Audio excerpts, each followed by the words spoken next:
Welcome back to our show about reporting a nationwide opinion poll on the state of affairs in this government. Joining us now is the one and only Kapil Sibal, one of the brilliant minds of this ministry and dynamic. You've had to work hard for once in your life.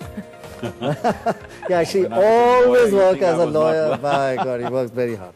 But tell us, Kapil, I mean, just hand on heart, looking at the performance in the last year.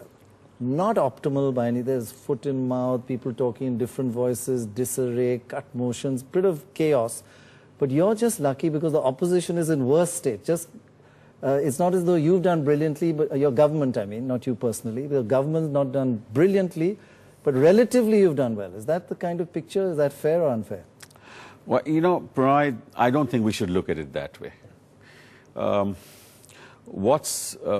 What is it that affects people the most, right? Is the state of the economy.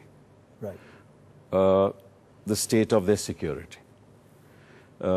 Health. Education. Jobs. You know, the jobs. Down to earth things. Yeah. Down to earth. That's what really affects people. Yeah. How is the government done on that? It's mixed. Yeah. It's mixed. Prices not it's too mixed. Good. Prices not too good. But then I think people also understand that it's not entirely in government's control in a market economy. It's not a controlled economy. You know, prices take a tumble, they go high, depending on the market. And there's, of course, we are now integrated into the global market. So it's not, people are not unwise or illiterate in this country. The common man is very wise and he understands. So even though he's been hurt by the prices, he doesn't attribute it entirely to the central government. But okay? you know, yeah. Then there's the general expansion of the economy. People have benefited, not as much. Everybody hasn't. We haven't been able to achieve inclusive growth. And I think there's a long way to go. But there is a spread of prosperity. But you know how it looks, Kapil?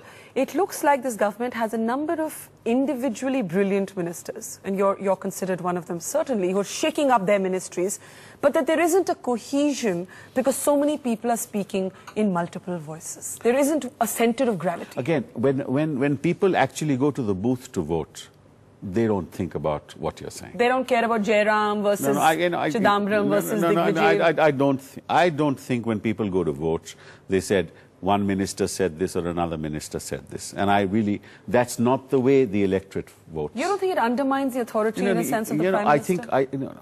Let's not talk about undermining. It's now past. It's not, you know, it's happened. It's over. It's over. It's past.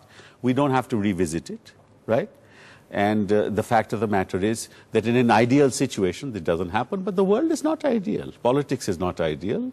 I mean, if you look at the United States of America, you will find, you know, some situations there. You look at UK, you look at France, you look at Italy, right? Well, look at Japan. They're all downhill. No, it's not a question of downhill. Look at China. That's not even China. Even China. There are lots of things happening there. So it's not ideal. It should be approximate to ideal. But life is not like that. But when the electorate votes, this is not a very crucial factor. Tuba.com